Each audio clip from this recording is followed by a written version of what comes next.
and I will be talking today about loopers and bloopers, but it's basically a talk about how to build a looper and the sort of like common problems that arise when doing that.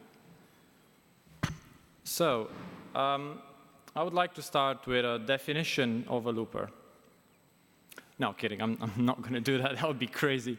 It would probably take the whole talk, and there is probably no real definition. So I'm just going to do a quick demo of.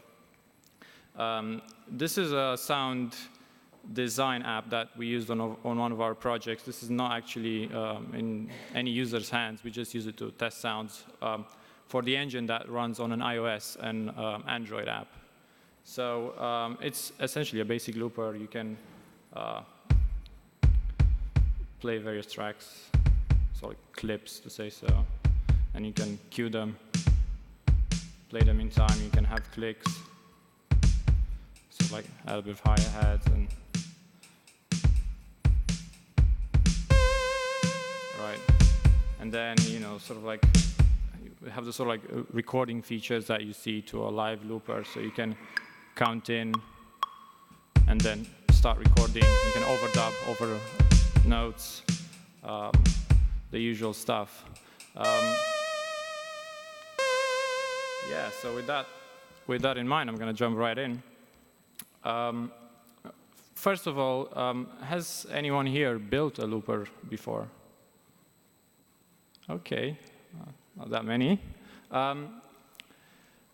Right, so this is like a quick overview of the topics I'll be covering. I'll be spending most of the time around the playhead because I found that the most important, and once you get that right, the others kind of tend to fall in place. There are details in many places, but yeah, we'll see how time goes, and I'll try to emphasize on what goes well and what not. So we're going to jump into the core concept. So it all starts from the audio callback, as I'm sure you are familiar with. And if you look at the top timeline, we have a wall clock timeline, to say so. So that's like real world time. And then an unwrapped, unrolled audio callback in samples. So this is like an idealistic sort of like diagram, because what happens in reality is that you have a bit of jitter at the intervals of the audio callback. But for this purpose, we can sort of like ignore this jitter. It's like if you're running the application in standalone mode, then you can use the audio callback as a counter to your time. If you're synchronizing with external applications, like for example, Ableton Link has a good documentation about the importance of actually sort of like accounting for this jitter. But for now, let's just call it host time, or the host timeline, and just pretend that it's everything is going to be okay. So as you can see, the bottom numbers are the samples timeline, to say so. So as the audio callback gets called, that will keep increasing. And in a musical applications, what you'd also have sort of like this beats unit, this beats timeline that is essentially musical beats. Now, the actual grouping of those beats and how you wrap them will depend on your time signature, and the actual spacing will depend on the tempo. But we will see that later. Now, in essence, all you have to do really is to convert from beats to samples when you're playing back. So you'll be reading a MIDI clip of notes, which is stored in beats. The MIDI event positions are stored in beats, and then you'll have to convert that into samples. So like it goes upwards from the clip. And when you're recording live, you will be doing the reverse. You'll be reading from a MIDI buffer that's been given to you, or an audio buffer. Like I'm making the assumption here that it's synchronized with the audio buffer. And then you'll have to convert the positions in samples to beats.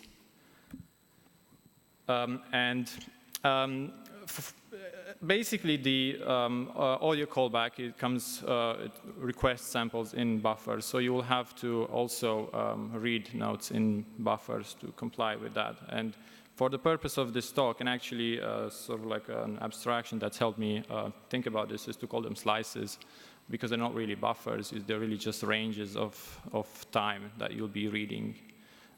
So in this case, the audio callback will sort of like dictate the actual spacing of the slices. Right, so just very quickly how to look at the audio callback. We know what the host timeline is, and how we have to sort of like convert from samples to beats and beats to samples. Like that can also go to times, to the time unit, you know, like milliseconds, seconds, or microseconds in some cases. But we're going to go and have a look at the playhead. So I know it's late, and there's probably a lot of code on the screen. I hope you can see it. Is it visible to the people in the back room? I'll be walking it through, so hopefully it's going to be sort of like easy to follow and understand the basics. So, you know, this is like a toy MIDI playback code. It's like almost complete. This is, I mean, assuming that you have a renderer, this is all you really need to do to get something running. So you keep a position in samples of your playhead, and then increment that position by the buffer size in samples. So this gets called repeatedly in the audio callback, and just sort of like increases monotonically to eternity if you leave it running.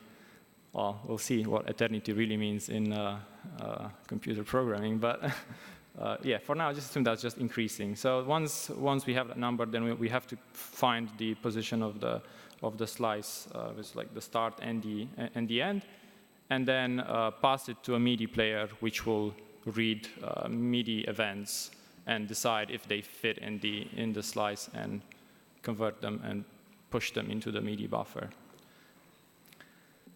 Now there's a bit of maths and unit conversions that you'll have to do, and it's usually best to store this in the as a member variable, and of course not computed every process block. So beats per sample here is the one that will be used most often. As you can see, that's used to sort of like multiply. It's basically multiplied by the playhead position in samples, and yeah, add it to that. So if we map these units on a timeline, we have this host timeline that I've mentioned before, and then there's a global beats timeline.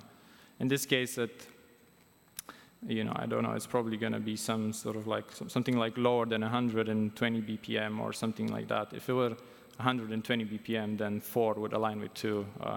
So you've got like 2 seconds, like 2 beats per second at 120 BPM. But the trick, the problem with the code that I showed before is that when the requirement is that the user will be changing tempo live, then what happens to the beats timeline? It's basically shrinking underneath the playhead while it's playing. So your slices will be jumping back and forth depending on how the tempo is changing. Now it's kind of like hard to get your head around actually in the code, but an analogy that's helped me get through this is the car. So like you're driving a car. Right when you're changing tempo, what you're really doing is you're changing gears. So you're driving faster, therefore reaching your milestones faster, instead of the road shrinking underneath you or something like that. Although that'll be interesting to see. So when this happens, and we don't handle it properly, you end up with either dropped events, so you'll just have missing MIDI notes during playback, and you don't know why, or you'll have duplicated events. So when there's a buffer overlap, like this is when the tempo is decreasing, you'll be rendering overlaps of slices. So what we really want our timeline to look like, to look like is more like this, where let's say you've got like 120 BPM at the beginning, and you change to 140. Then the sort of like spacing sort of like shrinking a bit. So to sort of like get around this problem, we can keep a member variable with the beats position and convert our buffer duration in beats, and so like use that as another increment. Increment both the position of the playhead in samples and beats in parallel. Now, this bit of code is something that you'll sort of like start using often. Like once you have multiple tracks, multiple clips, being started, played at different times. You've got, different cue points. As we've seen previously, you can sort of like start the metronome that clicks in first and then stops, and then the other things start. You'll soon find yourself repeating this pattern quite a lot. So it'd be nice if we could somehow abstract it away and just have like a one class to deal with it. And I actually wrote a little unit test to begin with, and this is almost copy and pasted from the unit test. And the thing to note here is that we basically increment, also it's like a 512 here, like a standard buffer size. And then the aim was to be able to have this so like scope the design.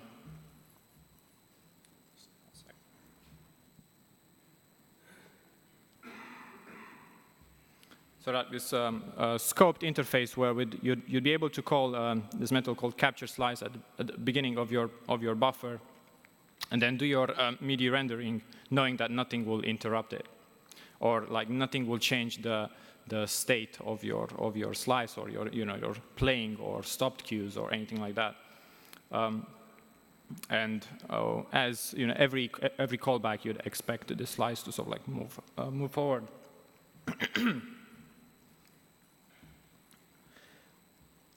Okay, so the interface looks a bit like this. Like this is again almost copy pasted, and so like for the purpose of the slides, and I'll be focusing on these two methods because they will sort of like take me to the important bit. So just very simple stuff here. Like it's not actually what it's happening in real code. So just sort of like set a flag to playing. This is called from the UI thread, and then the audio thread keeps calling capture slice, takes the length from the parent. So we've got this sort of like chaining of like parent-child relationships between playheads. Sorry, I'm losing my voice. So yeah, we basically read the length of the slice, and then move our end forward, and then once we finish rendering, we shift the start to the end. So we're sort of like progressing in hops. And to get the parent slice, we can pass in a function, or we can pass a reference to the playhead. But I've tried to generalize this to be used in other purposes rather than audio. So I was going for an interface that I can then template. So I'll show you a bit later what that looks like. So when you instantiate this, you'd have a monotonic counter, increasing samples, and then you can pass this function, this lambda, that just reads the current slice from the parent. So in our timeline diagram, if you remember it, that was essentially the host time. And this could be your global beats timeline. So this is what all the tracks and cues are synchronized to. But one thing to note here is that we have this different time unit between these timelines. So we will be converting from samples to beats. So this addition here won't make sense. So we'd need to add another function that deals with this conversion. So the example gets a bit more functiony. Right, so I'm actually going to show a bit of how this template-y stuff looks like. So you can basically pass in the type of your own time unit in the playhead, and then of the parent's unit. And I've actually done this in the hope that I'll be able to then sort of like minimize my usage of space and sort of like boost performance. So it doesn't really make sense to use doubles, right, when you're processing samples that you're just increasing. So right? I mean, processing fixed point numbers should be faster, you'd think, right? And then there's something else that you should keep in mind. So I've actually, out of curiosity, like the temptation is to just sort of like, oh yeah, it will fit in time. But I've done the math, so you know, if you're using a uint for the samples counter, it will play for 27 hours. Now 27 hours sounds like enough, but I've actually heard, I don't know if you heard of Marco Carola, I think. He's like a famous DJ. Like I've heard he played like 24-hour sets.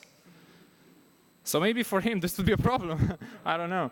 But anyway, there are easy ways to get around this issue. You can wrap the variable. You don't have to keep increasing the time unless you're really interested in knowing exactly along the timeline if there were 24 hours of playback, and you want to know exactly where everything was.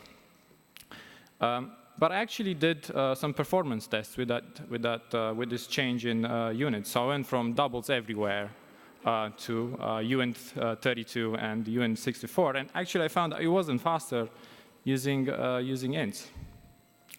I didn't spend crazy time on this, so like when you're working under a deadline, you kind of have to just kind of get it going. But I suspect it's because of the rounding that you have to do between types. If anyone knows or has an insight as to why actually using doubles is just faster. Now, this is just for processing the playhead.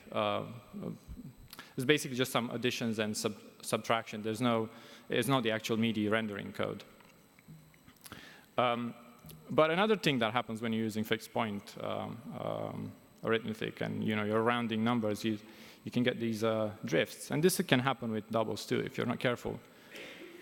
But essentially, if it's played over a long time, time starts to either contract or expand. But it's something very subtle. Like if it's running as a standalone app, it won't matter. It's like 3, 4, 5. I've experienced like 6 milliseconds over, let's say, 60 seconds. Like, bring me one musician that can tell. But if you're hosting your application as a plugin, then these drifts will end up with phasing issues and slight mismatches between your samples. So yeah, that's something to keep an eye for. Now, in a real application, in fact, in the application that I showed you before, the usage of playheads gets more interesting. So you'll have like an extra track player queued at beat 4 in this case. As the timeline advances, so like they start changing state, advance forward, and then if you want to add recording, you might want to have different quantizations for triggering the recording. So in this case, I think I have the. So there's a mode where you might want to punch in straight away with the recording, or you might want to get this standard count in. So this is counting in for the duration of the clip, and bam, jumps in right now. So it's pretty standard looping behavior. And yeah, so basically each player and each recorder has its own playhead counter inside. So this is what we've seen before. Okay, so this is what the timeline. This is what the diagram that you've seen before would look like in code. So you'd have your global beats playhead, and then your track player playhead, and then your track recorders playhead. So all referencing each other upwards. But there's something there's something interesting to keep an eye for. So when you're queuing, you'll be choosing your position in beats, for example, where you want to start the playback. But that's not always going to be aligned with your sample buffer. So you have to make sure when you're processing, you sometimes deal with these partial slices, where if you've just started playing back, then you'll have to render as many notes as you have in that partial slice. So if you see at the beginning between those green lines, that's slightly smaller. And also when you're stopping, you've got a slightly smaller slice as well. Now, I've sort of like spent a bit of time on thread safety and so like try to make this slide useful somehow. Given that sort of like the time's short, especially with the delay, I'm not sure if I can actually make this useful because it goes through like a bunch of examples. And then, has anyone here been to Fabian's talk? Okay, well, I recommend you just go to that instead of me going through this because it's going to be, it goes more in depth into all the possible threading issues that you might run into. But essentially, there are some specific issues here that you'll have to deal with. So it's mostly managing sort of like flags and queued positions and making sure there's no interleaving. You probably won't have to go all the way through the sort of like cast loops and all the crazy stuff that Fabian showed us. But yeah, quite a few slides. So yeah, this would have definitely not worked. Okay, so we had a quick look at the Playhead. So we just had a look at a naive implementation. We had a look at what happens when you're changing tempo, so like dropped and duplicated events. So a quick look at the interface, converting time units, so like nesting playheads. When you have multiple tracks, you essentially want to have the playheads almost mimic the audio graph. So if you have multiple tracks, then each track will have a playhead and it'll all be sort of like self-contained. And then, well, only a teaser on thread safety, really. So just very quickly, looking at how we would then use the sort of like playhead slices to render MIDI. So like we've seen before we have these sort of like slices, and in its simplest form. And this is, again, I mean, this is toy code. The actual implementation looks as a few more conditionals and a few more edge cases to deal with. But really, all you have to do is then just call this capture slice function, get your read through your notes to your events in the clip. Well, I think that was like something here's happened. Oh God, okay. I'm missing slides here. Okay, I don't know if you can see that grayed out code. But basically, you're iterating through all the notes in your clips. These can be 2, it can be 1, or it can be 200. There can be a lot of them. And checking if they fit in the slice, and then convert from samples into beats. And a quick assertion there to check that it is in the buffer, because once you know it's in the slice, then you should put it in the buffer, because otherwise you'll be missing a note. It's very important also that you check the range with a sort of like start inclusive and end exclusive way, right? Because otherwise you get a bit of overlap. If you have ranges that are inclusive at the ends, then there's a slight chance that you'll be overlapping one samples, and there might be a note there. All right.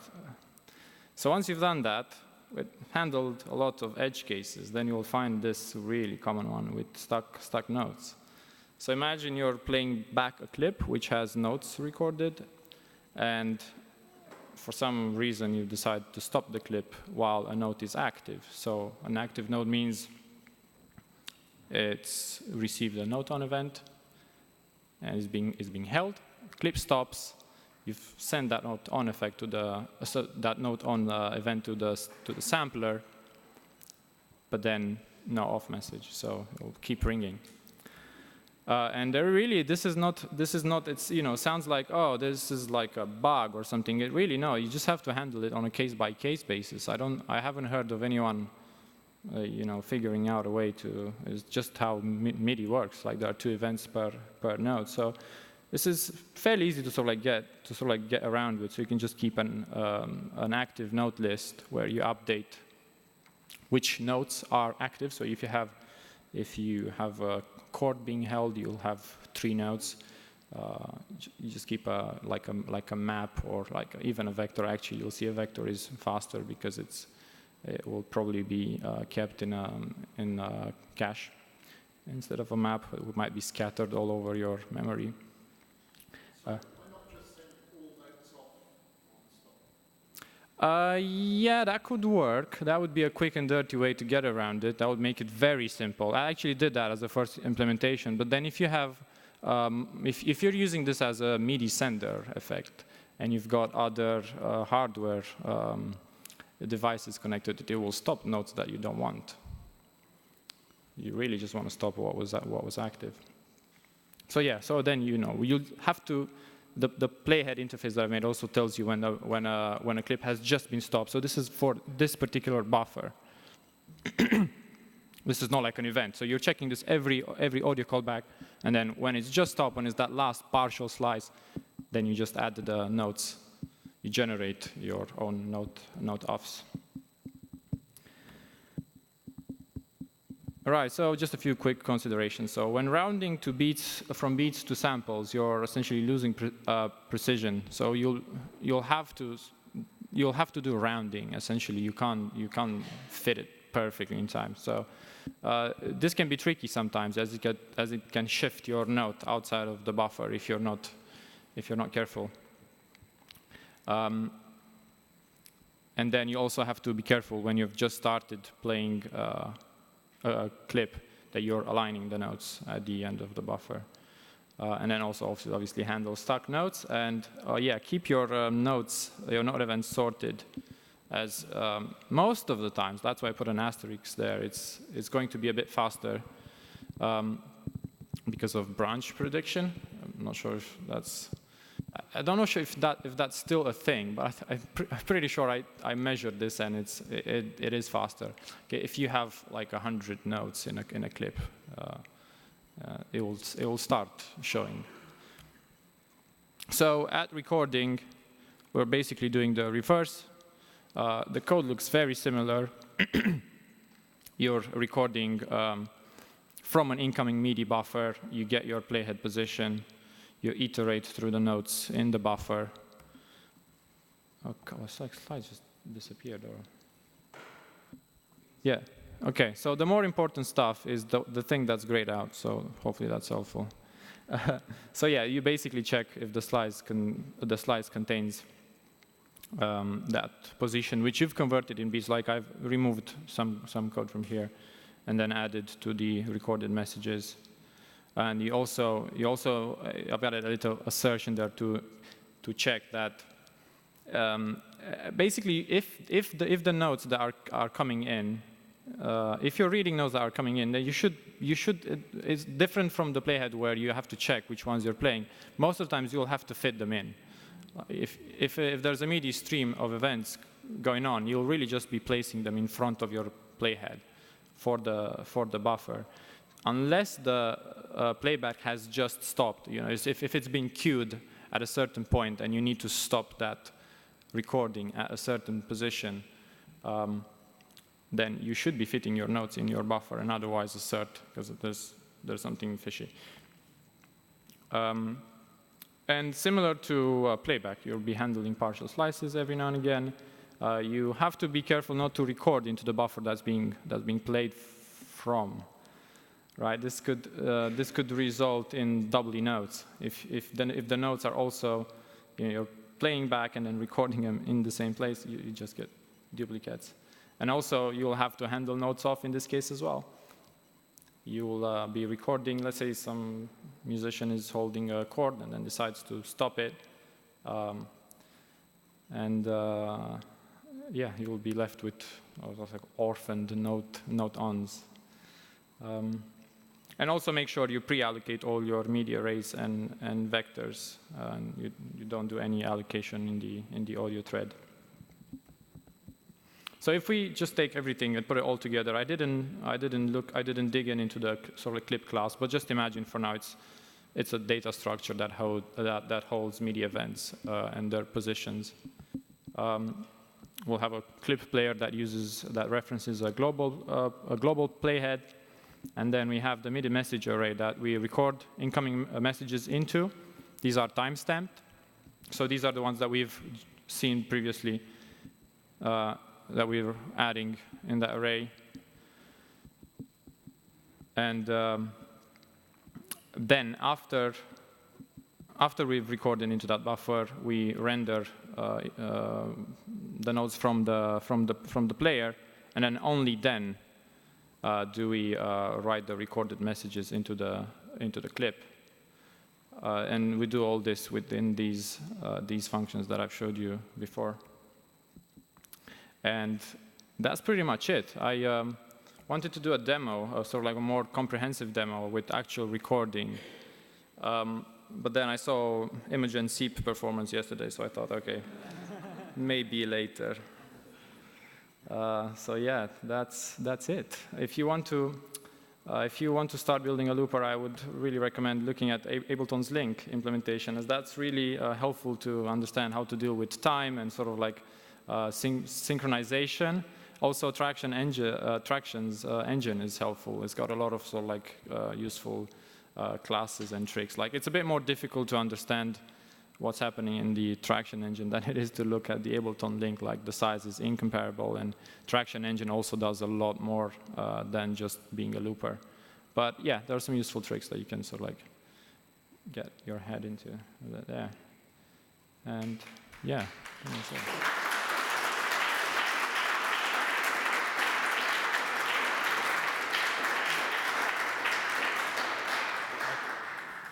Okay, we've got one question.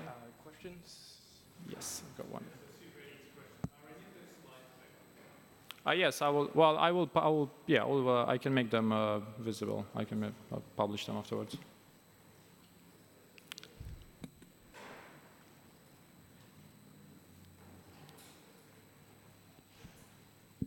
I had a question about MIDI buffer allocation. Because every time I've asked people about this, nobody has ever given me a satisfactory answer. Oh wow! Okay.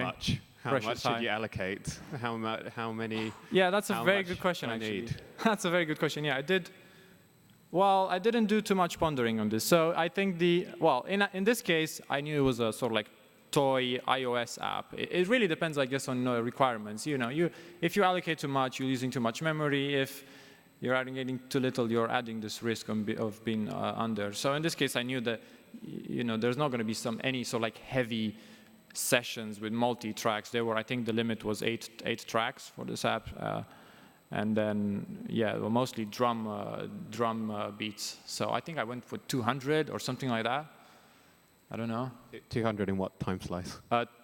So in 200 MIDI events in a MIDI buffer in the MIDI clip. Sorry, is that answering your question? Yeah, kind of. But how long is a MIDI clip then? How many bars is a MIDI clip? Or just 200 events in a clip, no matter how long, exactly, it is? Yeah. But again, the limit was 8 bars in this case on our clips. Okay, or actually four bars. Yeah. So we had quite a few hard limits. Would the general sort of what you showed work for if you wanted to also record automation events in there? Are there any special considerations you'd take into account if you also wanted to keep, automation alongside the note data, for example? Yeah, well, this records CCs as well.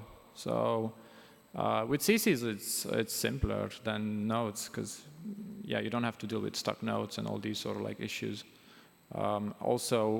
This application quantizes notes live as they're being recorded, well, sort of like live retrospectively. And with CCs, that's also not the case.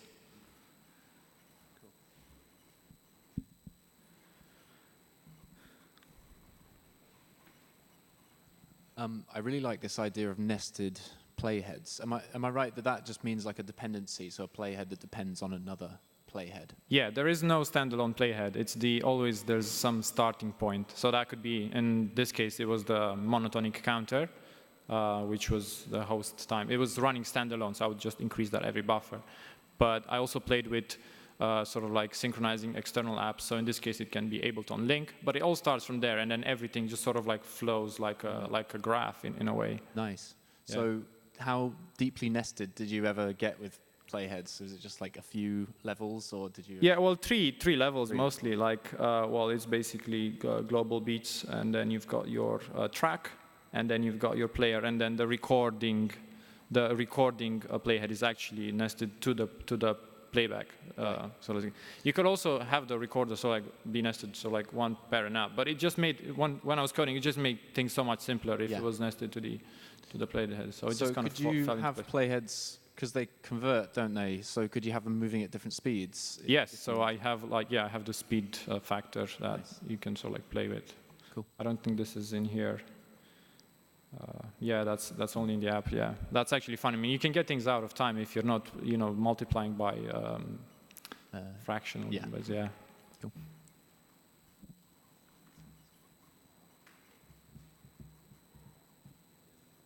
I have a really, really quick one. The notes off. Do you have to handle that differently when recording? Because in the recording, you want to record the note off, and in the playback, so when you stop. Yeah, that's a good question. Well, in this case, I think I was just chopping them off when you'd stop the clip. What you really want in a professional music apps, you'd want to record it as if the clip wasn't stopped, right? So keep it leaking, and then decide how you're playing it back. So have this extra flag of deciding of where the clip end is and how you're looping, and figure out that. Yeah, you got to be a bit smarter, I think, in a professional music app. So I cut a corner there. Yeah. Any other questions? I don't know, this is maybe more of a juice question, so maybe somebody else would know the answer to this. But when you're driving external MIDI equipment, who handles running status, the optimization of that? Is that actually done by Juice? Does Juice do that? Do you mean the optimization of the MIDI So basically playback? when you have note on, and then you just continuously send the data bytes because there's been no change in status, and it just means you have 1/3 less MIDI bytes coming out the MIDI port, so there's less congestion. Yeah, I don't think that's handled by Juice. If it's at driver level, I think Juice will. Well, it depends. Yeah, the Juice. Yeah. Right. Okay. Yeah. You can overclock buffers for sure if you want. Any other questions? If there are no more questions, we have a slight minute for me to post-introduce the speaker, because I wasn't there to introduce him. So real quick, Vlad worked at Roly for a long time, and he was sort of the time master and graphics master on a lot of things. So I think he's such an analytical mind of, figuring out different coordinate systems. He wrote the Flexbox in Juice, so and the grid. I actually didn't write the Flexbox. Oh, you wrote I was pushing to have it in. It was someone else. It was someone from the Juice community. But I wrote the grid class, yeah. And that is a real mind. I mean, to get that right. Well, the good bit is that not many people use it, right? All right, okay. I use it all the time, every day. That's fun. So Okay, that's good. no bugs. So Good. And well, I think you're up for hire, right? So you're a contractor and consultant. Yes, half of the time, yes. So Yes, I work with my brother who's also here, I think. Yes, he's right there. So we are doing contracts or consultancy work, and then working on our own products 50% of the time. Okay, so let's thank the speaker once again.